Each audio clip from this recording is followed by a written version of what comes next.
Pinky tutorials की इस video में आपका हार्दिक स्वागत है। जैसा कि थंबनेल में देख रहे हैं, बिहार पॉलिटेक्निक प्रवेश परीक्षा 2020 का सॉल्यूशन देने वाले हैं मैथमेटिक्स का, जो कि polytechnic entrance exam PE group के लिए हुआ था 26 नवंबर 2020 को। तो देखते हैं एक छोटी सी जानकारी इस एग्ज़ाम के बारे में। यह परीक्षा 26 नवंबर 2020 को आयोजित हुई थी। इसमें 90 प्रश्न पूछे जाते हैं, फिजिक्स, केमिस्ट्री, मैथमेटिक्स, प्रत्येक से 30-30 प्रश्न। तो इसमें हम मैथमेटिक्स के 30 प्रश्नों का विस्तृत हल देंगे। इसमें जो पूछे गए क्वेश्चन हैं उसका PDF हमारे टेलीग्राम और फेसबुक से डाउनलोड कर सकते हैं। टेलीग्राम और फेसबुक का लिंक इस वीडियो के डिस्क्रिप्शन में दिया गया है। तो शुरू करते हैं यह वीडियो। क्वेश्चन नंबर 61, यदि थीटा न्यून कोण है और इतना बराबर 3 तो थीटा का मान है। देखिए, कॉट स्क्वायर थीटा को हम लिख सकते हैं कॉस स्क्वायर थीटा बटे साइन स्क्वायर थीटा। इससे हम लिख सकते हैं इस व्यंजक को पूरा, ऊपर कॉस स्क्वायर थीटा, नीचे अगर कॉस स्क्वायर थीटा अगर कॉमन ले लें तो नीचे बच जाएगा 1 by sine square theta minus 1। ये cancel out. 1 by sine square theta को हम लिख सकते हैं cosec square theta minus 1। Cosec square theta minus 1 बराबर होता है कॉट स्क्वायर थीटा के। 1 बाई कॉट स्क्वायर थीटा को हम लिख सकते हैं टेन स्क्वायर थीटा, और इतना बराबर कह रहा है 3 के हैं, यानी टेन स्क्वायर थीटा को हम 3 लिख सकते हैं, अर्थात √3 का होल स्क्वायर भी लिख सकते हैं। √3 हम जानते हैं टेन 60 डिग्री का मान है, तो टेन 60 डिग्री का होल स्क्वायर, अर्थात थीटा की जगह पे 60 डिग्री होगा।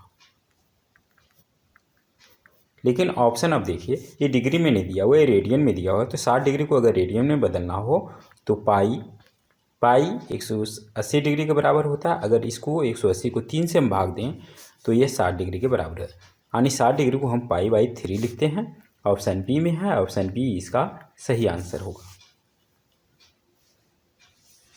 क्वेश्चन नंबर 62, यदि x बराबर इतना, y बराबर इतना और z बराबर इतना हो तो x square plus Y square का मान क्या होगा। इतना x square plus Y square बराबर हम लिख सकते हैं, x का मान रख दीजिए, इसका स्क्वायर करेंगे तो r square sine square alpha cos square beta plus Y square की जगह पे r square sine square alpha sine square beta.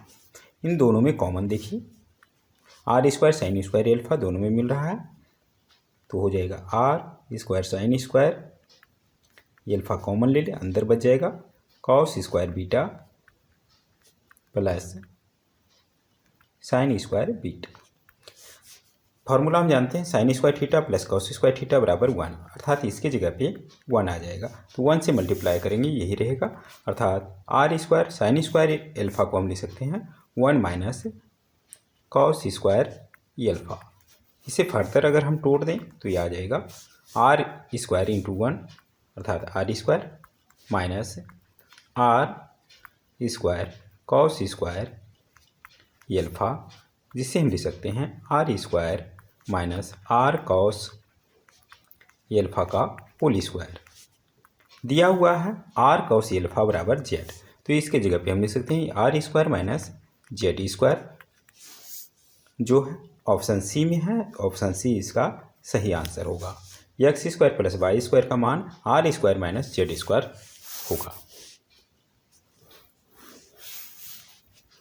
Question number 63, 30 लड़कियों की आयु का औसत 40 वर्ष है, तो 30 लड़कियों की आयु का योग ये हो जाएगा 30 गुने 14 वर्ष,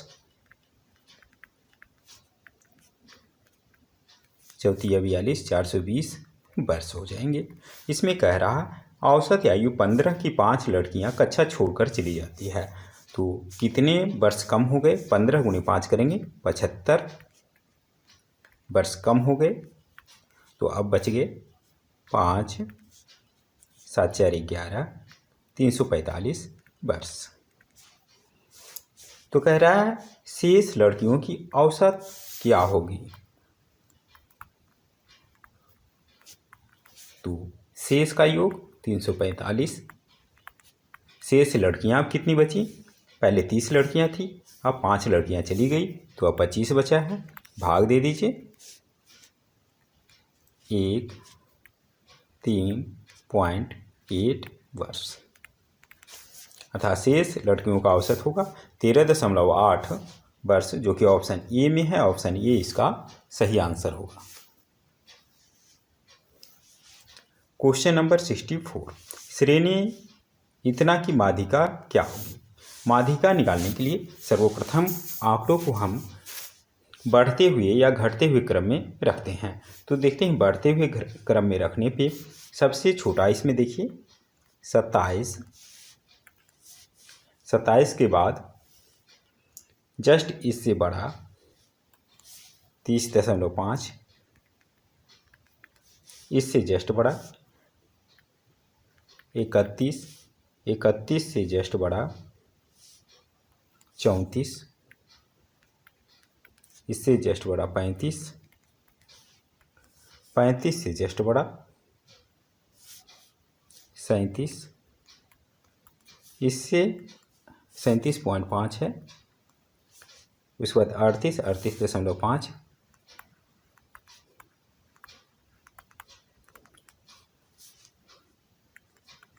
और 39। इसको लिखने के बाद एक बार ज़रूर आंकड़ों की संख्या मिला लें, सभी आ गया कि नहीं। 1 2 3 4 5 6 7 8 9 आंकड़े यहाँ पर 1 2 3 4 5 6 7 8 9।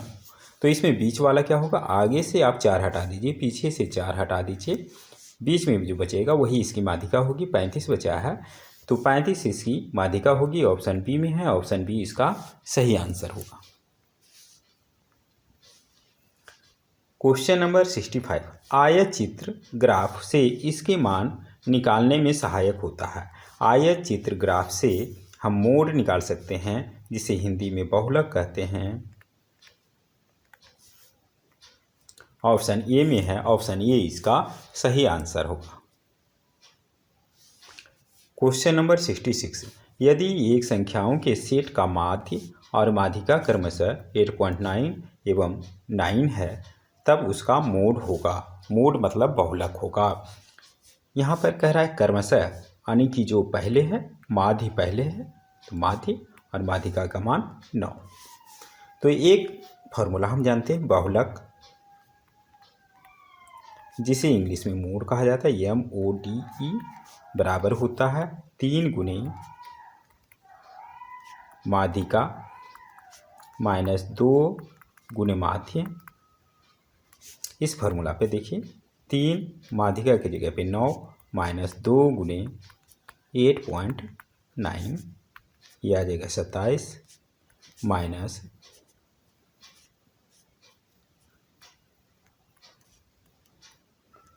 17.8, यह बराबर हो जाएगा 9.2। इसका बहुलक यानी मोड 9.2 होगा, जो कि ऑप्शन ए में है। ऑप्शन ए इसका सही आंसर होगा। क्वेश्चन नंबर 67, श्रेणी इतना का मोड है। इसमें देखिए जो आंकड़े सबसे अधिक बार आया है वही इसका मोड होगा। तो इसमें देखिए 3 एक बार, 2 बार, 3 बार, 4 बार आया। 2 की बात करें तो 1 2 3 ही बार आया है, और तो ज़्यादा सबसे ज़्यादा बार 3 आया है, तो 3 इसका इस श्रेणी का मोड होगा, बहुलक होगा। ऑप्शन ए इसका सही आंसर होगा। क्वेश्चन नंबर 68, एक वर्ग एवं एक समद्विबाहु त्रिभुज के एक समान परिमाप है। यहाँ पर प्रश्न था समत्रिबाहु त्रिभुज, गलती से प्रिंट हो गया है।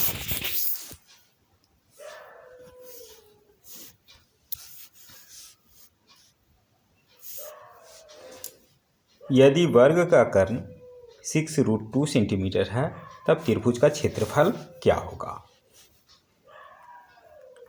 वर्ग है जिसका विकर्ण 6√2, वर्ग का विकर्ण बराबर हम जानते हैं √2a बराबर दिया हुआ है 6√2, √2 कैंसिल, यानी a बराबर 6, यानी इस वर्ग की भुजा जो होगी 6 होगी। तो इसका परिमाप की बात करें तो इसका परिमाप आ जाएगा 6 × 4 24 सेंटीमीटर। कह रहा है कि यही समत्रिबाहु यानी समबाहु त्रिभुज का परिमाप है। तो इसकी एक भुजा कितना हो जाएगा, इसकी तीनों भुजा बराबर होती है तो तीनों का योग 24 है, तो एक का हो जाएगा 8 सेंटीमीटर। इसकी भुजा समबाहु त्रिभुज का क्षेत्रफल निकालने का हमें फार्मूला मालूम है, अगर उसकी भुजा दी हुई है तो ये होता है √3/4 a², जहाँ ये त्रिभुज की भुजा है। तो √3/4 a के जगह पे 8 होगा, इसका स्क्वायर है तो 2 बार गुना कर दें,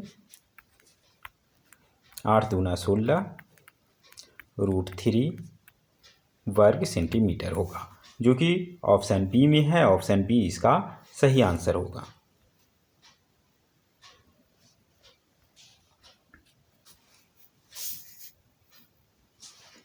क्वेश्चन नंबर 69, यदि एक वृत्त की परिधि एवं त्रिज्या का अंतर 37 सेंटीमीटर है तब वृत्त का क्षेत्रफल है। वृत्त की परिधि बराबर हम जानते हैं 2πr होता है और त्रिज्या r, तो इन दोनों का अंतर कह रहा है 37 सेंटीमीटर है। तो r अगर कॉमन ले लें तो अंदर बच जाएगा 2π, पाई के जगह पे 22/7 लिख सकते हैं, -1 बराबर 37 सेंटीमीटर। इसे हम लिख सकते हैं फर्दर 7 एलसीएम ले लें, ऊपर बच जाएगा 44 - 7। इससे हमें मिल जाएगा r बराबर, सभी को दूसरी तरफ लेके चले जाए, पहले से इधर 37 है, 7 ऊपर हो जाएगा और 44 - 7 करेंगे तो ये आ जाएगा 37। आने वृत्त की त्रिज्या 7 सेंटीमीटर। जब त्रिज्या मालूम हो तो इसका क्षेत्रफल आसानी से निकाल सकते हैं।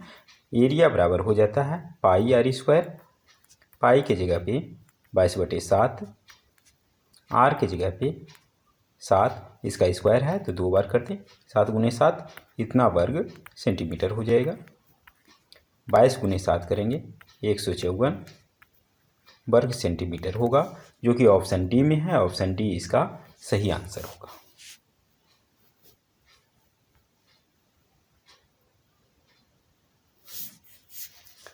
क्वेश्चन नंबर 17, एक धातु के पाइप का बाह्य व्यास 4 सेंटीमीटर एवं अंतः व्यास 3 सेंटीमीटर है और लंबाई 20 सेंटीमीटर है, तब प्रयोग में आई धातु का आयतन क्या होगा। धातु का आयतन का फॉर्मूला हम जानते हैं, बेलनाकार है पाइप तो पाई बड़ा r², यानी बाहरी त्रिज्या माइनस आंतरिक त्रिज्या इंटू हाइट लंबाई। तो यहाँ पर हम डाल सकते हैं पाई की जगह पे 22/7, बाहरी त्रिज्या व्यास जब 4 सेंटीमीटर है तो बाहरी त्रिज्या 2 सेंटीमीटर, 2 का वर्ग करेंगे तो 4 माइनस आंतरिक त्रिज्या ये 3/2, इसका वर्ग करना होगा, लंबाई 20 जो आएगा वह घन सेंटीमीटर में आएगा। इसको हल कर दें, 22/7 4 माइनस 9/4 × 20, इतना घन सेंटीमीटर बराबर हो जाएगा 22/7, यह हो जाएगा 4 × 16 -9 बटे 4 गुने 20। 16 में से 9 माइनस करेंगे, ये 7 होगा, 7 7 कैंसिल, 4 पचे 20, 22 गुने 5 इतना घन सेंटीमीटर बराबर 22 गुने 5 करेंगे 110 घन सेंटीमीटर, जो कि ऑप्शन बी में होगा। ऑप्शन बी में है, बी इसका सही आंसर होगा। क्वेश्चन नंबर 71, एक आयत का विकर्ण इसकी छोटी भुजा का 3 गुना है। भुजाओं का अनुपात है। एक आयत है, इसका प्रत्येक कोण हम जानते हैं 90 डिग्री होता है। कह रहा है इसका विकर्ण जो है, यह छोटी भुजा अगर x है तो इसका 3 गुना है 3x। तो इन दो भुजाओं का अनुपात क्या होगा? इस समकोण त्रिभुज में इसका हम मान निकाल सकते हैं, क्योंकि कर्ण का मान दिया हुआ है। ये हो जाएगा कर्ण का वर्ग यानी 3x का वर्ग करेंगे 9x² माइनस अन्य भुजा का वर्ग इतना के बराबर होगा, जिससे हम ले सकते हैं 8x² का अंडर रूट यानी √2√2x। तो भुजाओं का अनुपात क्या हो जाएगा? 2√2x बटे x अर्थात 2√2 अनुपात 1, जो कि ऑप्शन सी में है। ऑप्शन सी इसका सही आंसर होगा।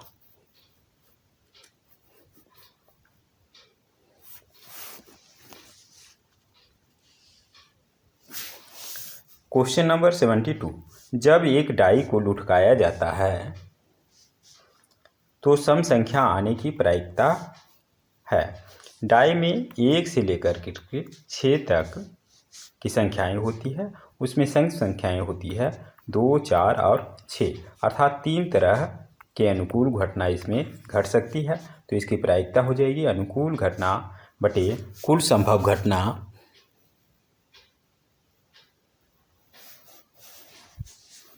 तो कुल घटना 6 तरह की घट सकती है, यही इसकी प्रायिकता होगी। 3 दूना 6 अर्थात 1/2 इसकी प्रायिकता होगी, जो कि ऑप्शन ए में है। ऑप्शन ए इसका सही आंसर होगा। क्वेश्चन नंबर 73, आमाप 44 सेंटीमीटर गुने 30 सेंटीमीटर गुने 15 सेंटीमीटर के एक आयत फल की धातु को पिघलाया जाता है और ऊंचाई 28 सेंटीमीटर की एक बेलन में ढाला जाती है। इसकी त्रिज्या होगी, यानी बेलन की त्रिज्या क्या होगी? बेलन का आयतन इस घनाभ के आयतन के बराबर होगा, यानी बेलन का आयतन का फॉर्मूला हम जानते हैं πr², त्रिज्या हमें निकालना है, इंटू h, ऊंचाई यहाँ पे दिया हुआ है 28 सेंटीमीटर बराबर घनाभ का आयतन, ये हो जाएगा 44 गुने 30 गुने 15। देखिए 28 सेंटीमीटर को दूसरी तरफ ले जाएं, डिवाइड हो जाएगा। पाई को भी हम दूसरी तरफ ले जाएं तो ये हो जाएगा 22/7। 7 नीचे जा रहा है, इसको हम ऊपर ले जा सकते हैं। 7 चौका 28, 22 दूना 44, 2 दूना 4, अर्थात r² बराबर हो जाएगा, इधर बच गया 15 का होल स्क्वायर, अर्थात r बराबर 15 सेंटीमीटर होगा। जो पूछा जा रहा है कि इसकी त्रिज्या क्या होगी, तो 15 सेंटीमीटर होगी। ऑप्शन बी में है। ऑप्शन बी इसका सही आंसर होगा। क्वेश्चन नंबर 74, एक व्यक्ति ने 8,000 रुपया एक बैंक में 3 वर्ष के लिए 5% वार्षिक ब्याज की दर से चक्रवृद्धि ब्याज पर जमा किया। 3 वर्ष पश्चात उसे कितने मिलेंगे? यहाँ पे दिया हुआ है, पी का मान दिया हुआ है, मूलधन 8,000 रुपया, टाइम दिया हुआ है 3 वर्ष, आर का मान दिया हुआ है 5% वार्षिक, इसलिए एन का मान, ये वार्षिक है तो 3 वर्ष में 3 बार ब्याज जुटेगा, अर्थात एन का मान 3। तो ए का मान इस फॉर्मूला से हम निकाल सकते हैं, P × 1 + R/100 पावर n। 8,000 1 + 5/100 3, 20, ये हो जाएगा 8000, ये 20 एक 21 बटे 20 पावर 3 है, तो इसको 3 बार गुना कर दें।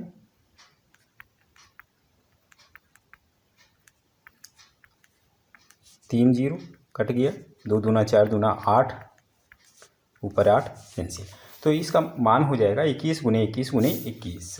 तो इसको गुना करेंगे तो ये आ जाएगा 9261 रुपया, जो कि ऑप्शन डी में है। ऑप्शन डी इसका सही आंसर होगा। इसको बिना गुना किए हुए भी आप सही ऑप्शन मार सकते हैं। देखिए 21 गुने 21 गुने 21, सबका इकाई अंक 1 है, तो 1 गुना 1 करेंगे 1, 1 गुना 1 करेंगे 1, इसका अर्थात जो भी गुणनफल आएगा उसका इकाई अंक 1 आएगा। तो देखिए इन चारों ऑप्शन में सिर्फ इसी का है इकाई अंक 1 है, तो ऑप्शन डी ही इसका सही आंसर हो। तो इस तरीक़ा से करके आप अपना समय बचा सकते हैं।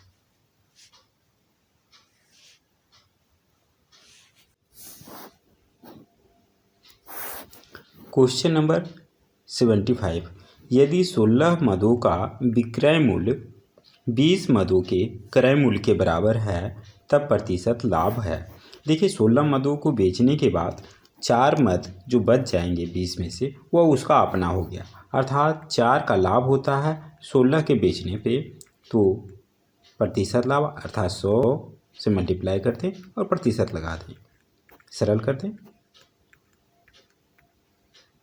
अर्थात प्रतिशत लाभ होगा 25%, जो कि ऑप्शन ए में है। ऑप्शन ए इसका सही आंसर होगा। क्वेश्चन नंबर 76, एक कार एक स्थिर चाल से 420 किलोमीटर दूरी तय करती है। यदि उसकी चाल 10 किलोमीटर प्रति आवर अधिक होती तब दूरी तय करने में 1 घंटा कम समय लेती।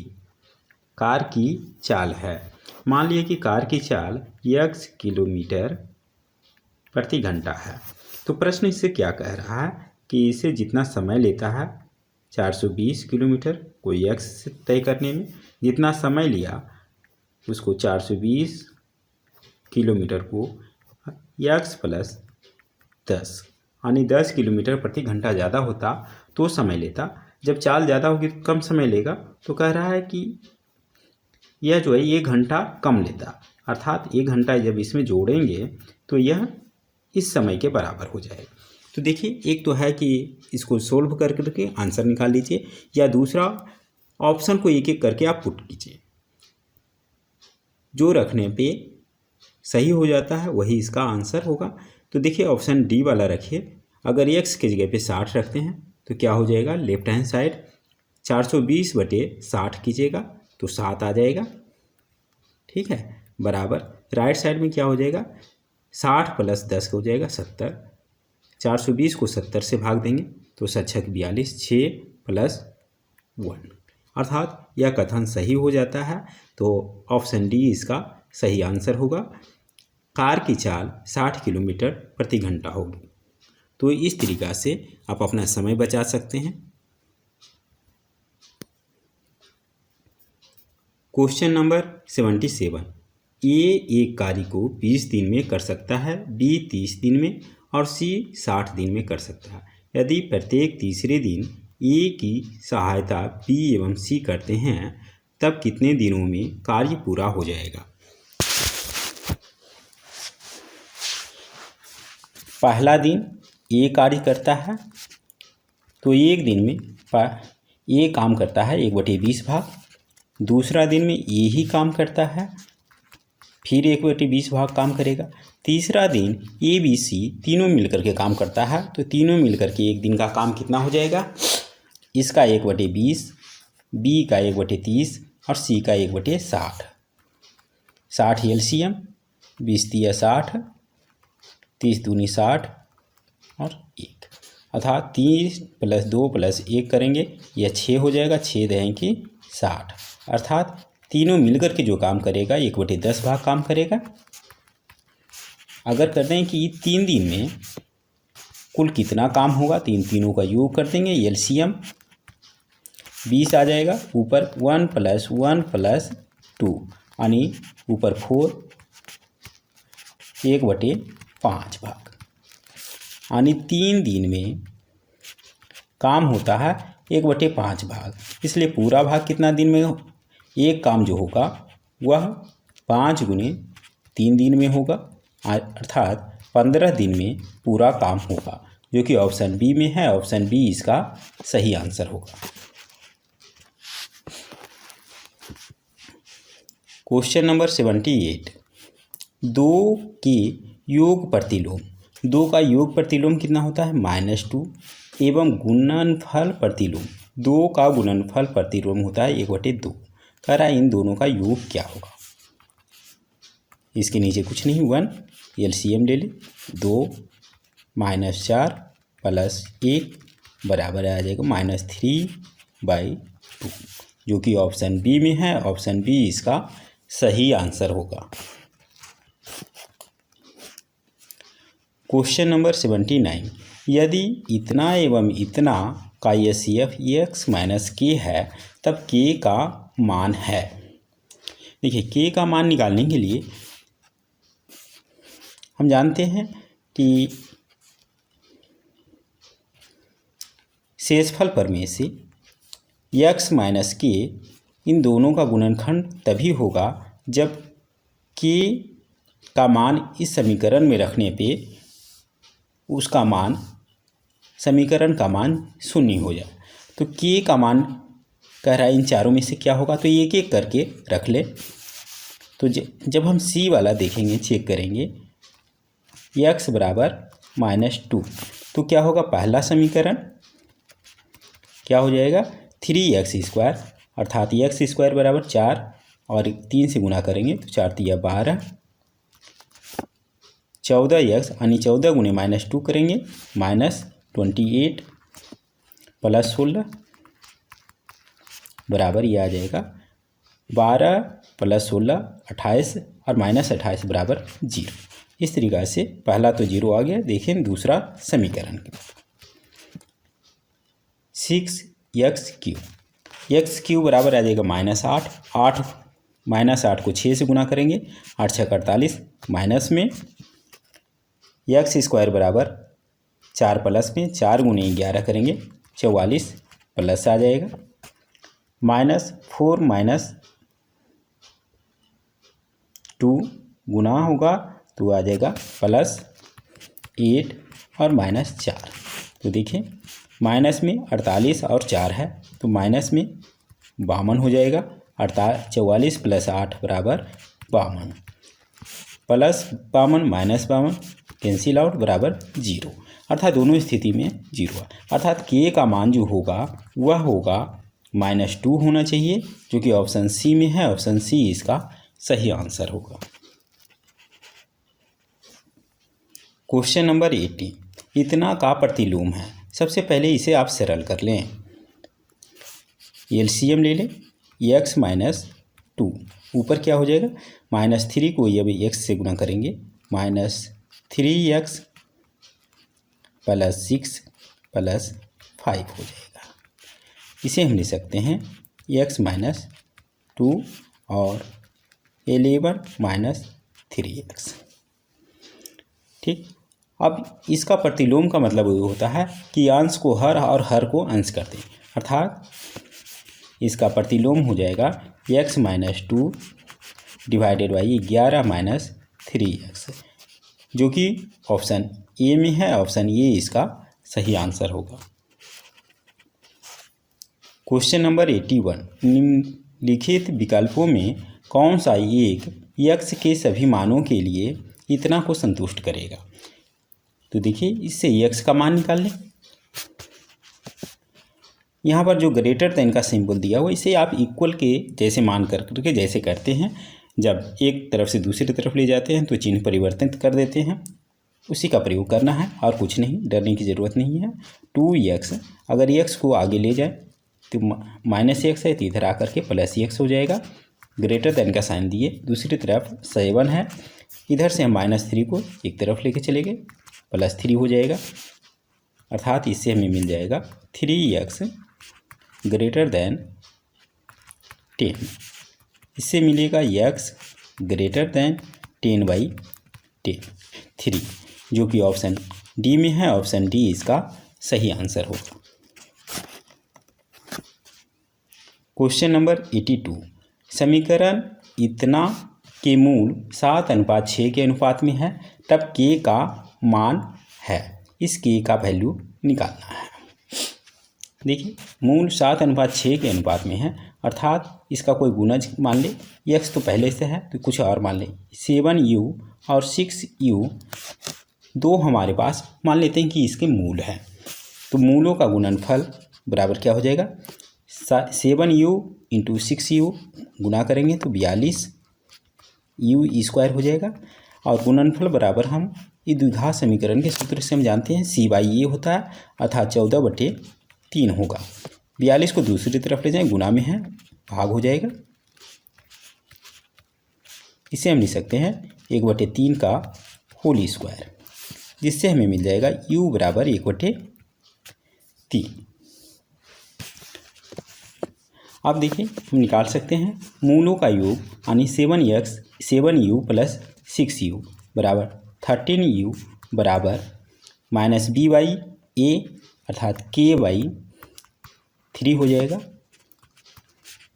13u के जगह पे 1/3 से गुना करेंगे तो डिवाइडेड 3 आ जाएगा, k/3।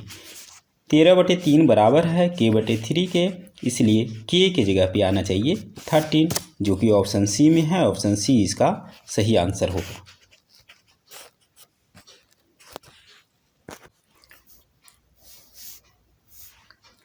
क्वेश्चन नंबर 83, यदि एक समांतर श्रेणी का m वां पद 1/n है और n वां पद 1/m है तब इसका mn वां पद है।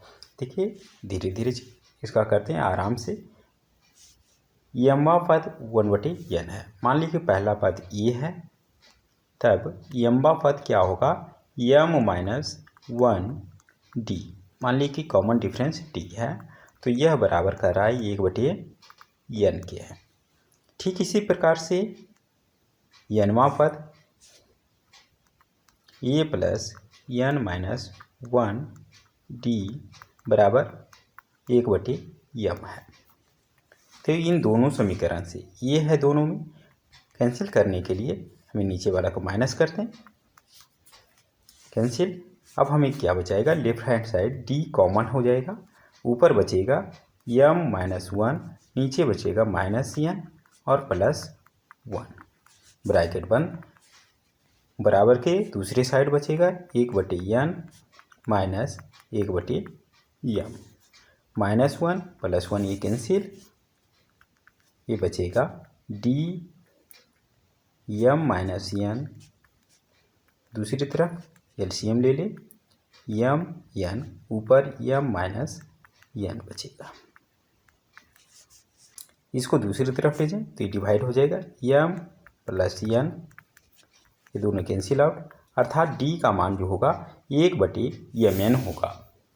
जब d का मान हमें मालूम चल गया है तो ये का मान हम समीकरण 1 से निकाल सकते हैं, ये बराबर 1/n माइनस m-1, d के जगह पे 1/mn लिख सकते हैं। इसको आगे हल करने पे 1/mn को m से गुना करें तो क्या हो जाएगा, m कैंसिल, 1/n माइनस में और बच जाएगा प्लस में 1/mn, ये दोनों कैंसिल, अर्थात a का मान आ जाएगा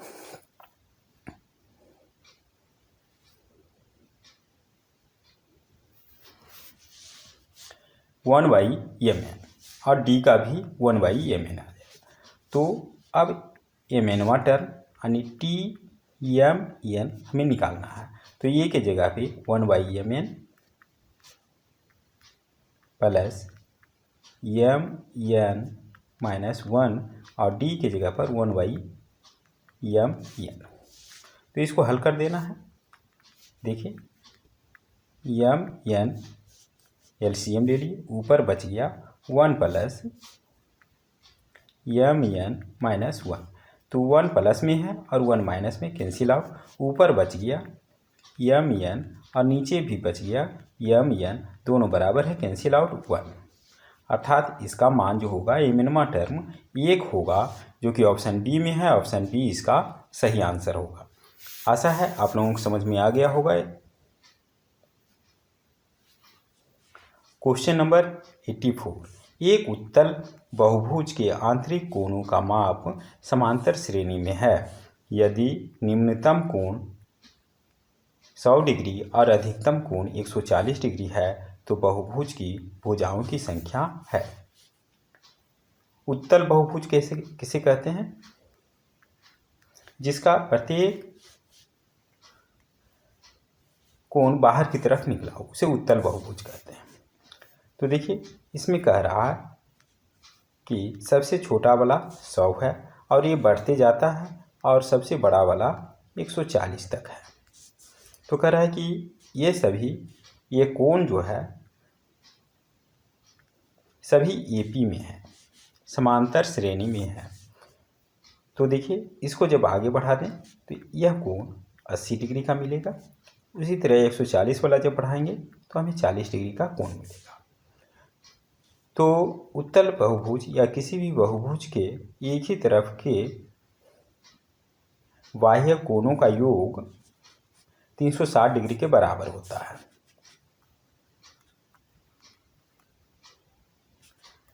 तो हमें भुजा नहीं मालूम है, मान लीजिए कि n भुजा है, तो इसका योग हम कर सकते हैं। क्योंकि समांतर श्रेणी में है तो इसका औसत निकाल कर के n से मल्टीप्लाई कर दें। तो औसत कैसे निम्न सीमा और उच्च सीमा हमें मालूम है। तो 80 + 40/2 ये इसका एवरेज आ गया।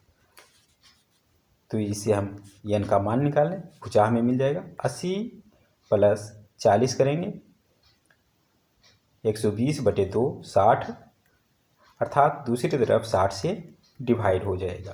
0 0 कैंसिल, 6 6 36, अर्थात भुजाओं की संख्या 6 होगी, जो कि ऑप्शन ए में है। ऑप्शन ए इसका सही आंसर होगा।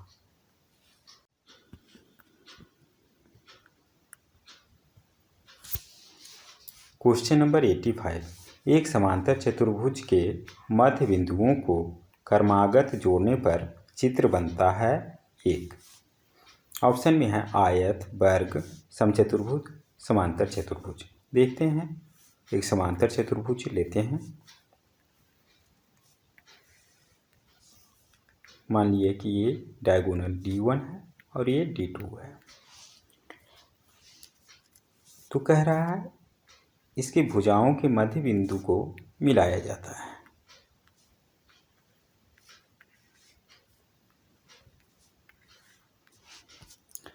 तो इसमें देखिए ये दोनों भुजा इस विकर्ण के समांतर होगा और इस विकर्ण का आधा होगा। अगर ये विकर्ण D1 है तो ये D1/2 होगा और ये भी D1/2 होगा। ये दोनों आपस में बराबर होंगे और समांतर होंगे। ठीक उसी प्रकार से D1 इस विकर्ण का आधा ये होगा और आधा उतना ही ये होगा और दोनों समांतर भी होंगे। तो इस हिसाब से कह सकते हैं कि ये जो मध्य बिंदुओं से बना हुआ चतुर्भुज जो हमें मिलेगा उसके आमने सामने की भुजें समांतर होगी। अब इसके नए चतुर्भुज का विकर्ण को मिलाते हैं।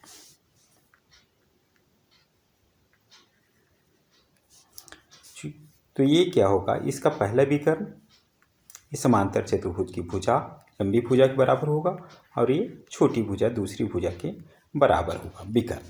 क्योंकि समांतर चतुर्भुज में दोनों भुजा बराबर नहीं होती, अर्थात इसके दोनों विकर्ण बराबर नहीं होंगे। D1 D2 बराबर नहीं होंगे।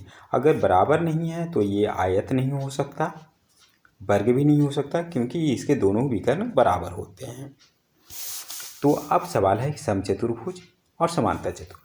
तो देखिए चूँकि आमने सामने की भुजा बराबर है और चूँकि दोनों विकर्ण बराबर नहीं तो उसका आधा भी बराबर नहीं होगा, अर्थात चारों भुजा इस चतुर्भुज का बराबर नहीं है। इसलिए वह चतुर्भुज समचतुर्भुज भी नहीं होगा।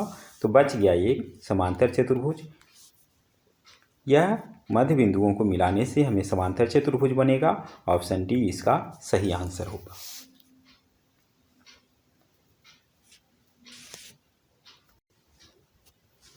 क्वेश्चन नंबर 86, ए और बी को मिलाने वाली रेखा को पी इस अनुपात में काटता है। ए बी, ए के नियामक है -2 3, बी के 6 7 हैं, पी बिंदु के निर्देशांक हैं 6 7। मान लिया कि एम और एन के अनुपात में काटता है। तो हम जानते हैं विभाजन सूत्र से एम इंटू 6 यानी 6m प्लस एन इंटू -2 यानी -n 2n बटे एम प्लस एन बराबर होगा पी के एक्स नियामक के अर्थात 6 के। सॉरी, इसका पी का है 4 6, तो ये 4 के बराबर होगा। तो त्रिय गुना कर देते हैं तो हमें मिल जाएगा 6m - 2n बराबर 4m प्लस 4n। यम को एक तरफ ले आएँ, एन को एक तरफ, 4m को दूसरी तरफ ले जाएं पहले की तरफ, तो माइनस में हो जाएगा।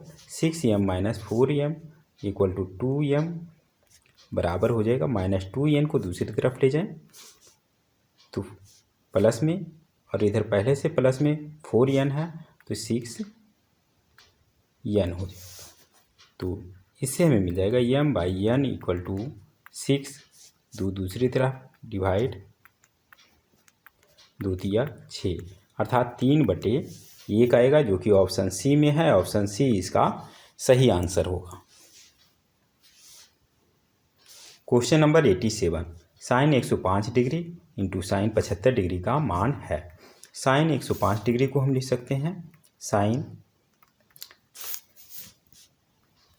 60 degree plus 45 degree into sine 75 degree को हम लिख सकते हैं 30 डिग्री प्लस 45 डिग्री। ऐसा इसलिए लिखें कि इन सभी के मान हमें मालूम है।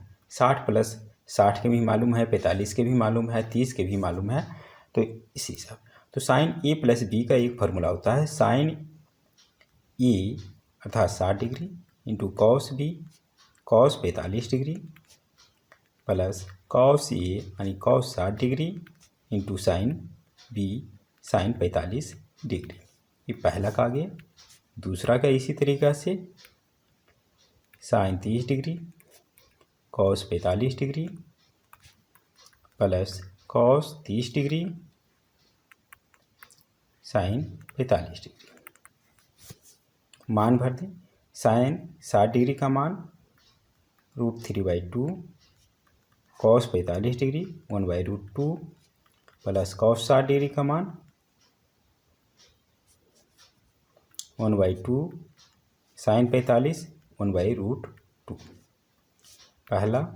दूसरा इसी तरीके साइन 30 डिग्री का मान 1/2 cos 45 1/√2 plus cos 30 degree √3/2 into sine 45 1/√2।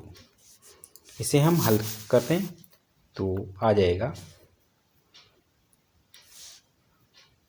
इन दोनों का एलसीएम 2√2 ऊपर आ जाएगा √3 + 1। इसी तरीक़ा से दूसरा आ जाएगा 2√2 एलसीएम ऊपर 1 + √3। तो ये दोनों देखिए सेम ही है। तो आने ये हो गया √3 + 1 का होल स्क्वायर ऊपर और नीचे 2√2 का होल स्क्वायर, जिसे हम 8 लिख सकते हैं। ऊपर a + b का होल स्क्वायर के फॉर्म में है तो ये a² = 3 b² = 1 इंटू 2ab यानी 2√3 नीचे 8। इसे हम फर्दर लिख सकते हैं 4 + 2√3 बाई 8। ऊपर कॉमन मिल जाएगा मुझे 2, बच जाएगा 2 + √3 बाई 8, 2 चौके 8। 2 + √3/4 या √3 + 2/4 कहें, बात एक ही है, जो कि ऑप्शन ए में है। ऑप्शन ए इसका सही आंसर होगा।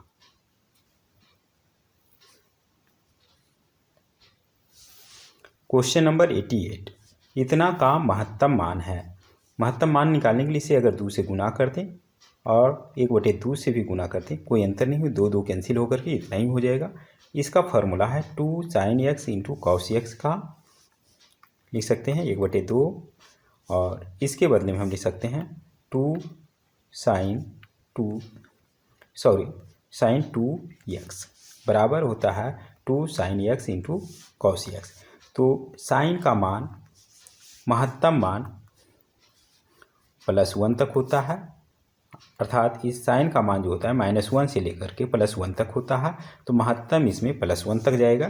तो महत्तम मान की बात कर रहा है तो 1/2 गुने sin 2x के जगह पे इसका महत्तम मान 1 डाल दें, बराबर हो जाएगा 1/2, जो कि ऑप्शन बी में है। ऑप्शन बी इसका सही आंसर होगा। क्वेश्चन नंबर 89, 40 मीटर ऊंचे खंभे के शीर्ष एवं पाद से किसी मीनार के शीर्ष का उन्नयन कोण क्रमशः 45 डिग्री तथा 60 डिग्री है। मीनार की ऊंचाई मीटर में है। कह रहा है एक 40 मीटर ऊंचा खंभा है,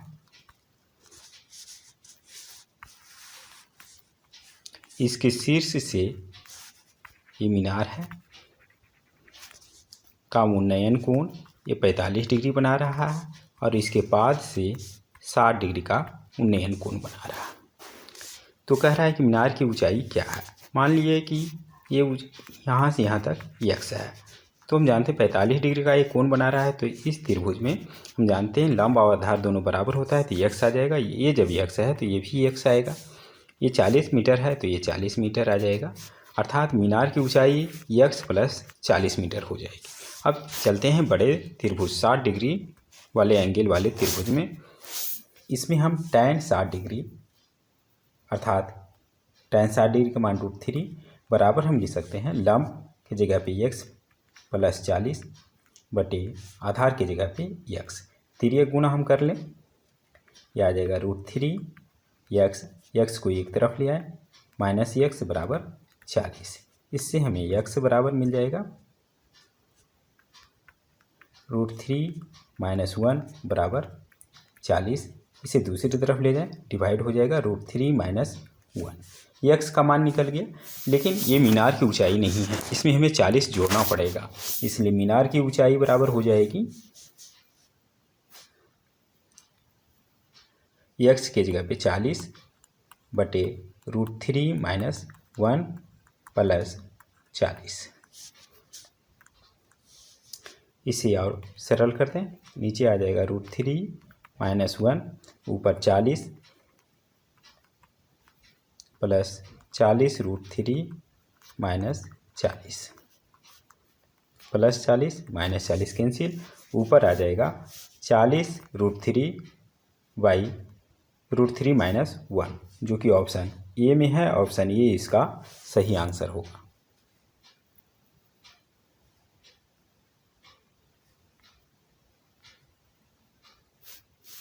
क्वेश्चन नंबर 90, किसी त्रिभुज के मध्य बिंदुओं को मिलाने से बने त्रिभुज का क्षेत्रफल उस त्रिभुज के क्षेत्रफल का होगा।